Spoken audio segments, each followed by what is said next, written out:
Pemerintah hadir untuk rakyat. Ini semua diambil oleh pemerintah Cina, Pak. Kami hanya produksi saja terus. Nanti ada badan pemerintah yang membeli. Demikian seorang Cina yang bisa berbahasa Indonesia cukup lancar walau tidak pernah ke Indonesia ketika beberapa tahun yang lalu saya belanja toilet di sana menjawab pertanyaan saya. Jalan hanya 1 jam melewati kota pelabuhan Shenzhen sampai kami pada sebuah kota yang semuanya terdiri dari bangunan ruko 3 lantai. Mungkin bukan kota, desa, kecil banget kok. Namun hebatnya adalah desa tersebut memproduksi hal yang sama, yaitu WC toilet. Satu desa memproduksi barang yang sama tersebut. Kalau boleh memberi ilustrasi agar bisa membayangkan daerah tersebut adalah seperti ini. Jajaran ruko berbaris-baris lurus panjang, semua sama kefungsiannya. Setiap rumah yang Anda lihat, lantai bawahnya showroom, di atasnya tempat produksi, dan di bagian atasnya lagi adalah rumah tinggal.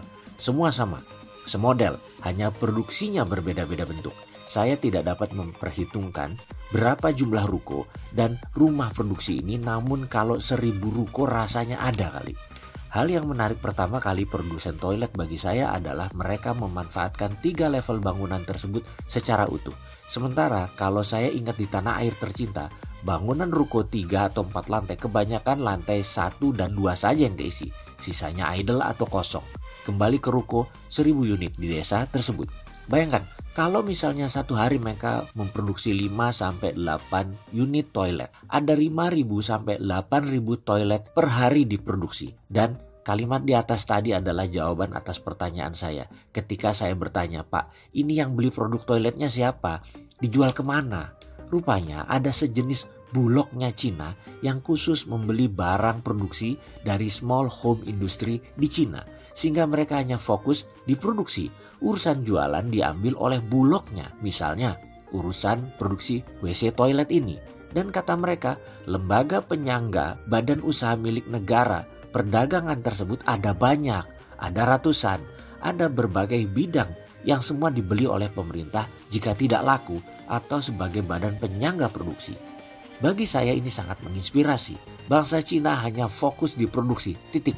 Kalau belum bisa dagang atau menjual, maka akan dibeli oleh pemerintah dengan harga standar dan pastinya tidak rugi. Namun, jika ada pembeli langsung, mereka bisa deal langsung. Menjual kepada buyer yang kebanyakan adalah negara luar. Pemerintah hadir dalam setiap industri di sana. Sementara di Cina, dengan 1,5 miliar penduduk, kalau satu daerah menghasilkan 5.000 sampai 8.000 WC toilet per hari, itu kecil jumlahnya. Pasti habis ditelan pasar lokal. Tapi ide badan penyangga ini membuat semua orang bisa memenuhi kebutuhan dasar mereka tanpa takut produksi tidak ada yang ambil.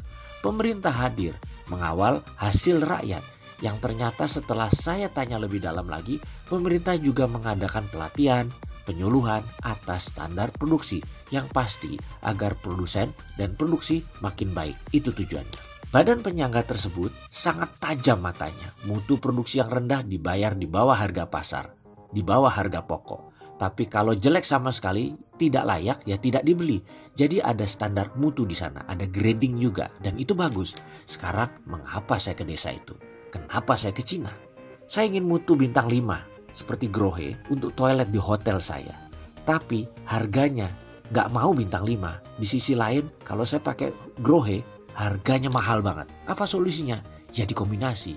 Kita semua tahu barang statis atau diam buatan Tiongkok oke deh.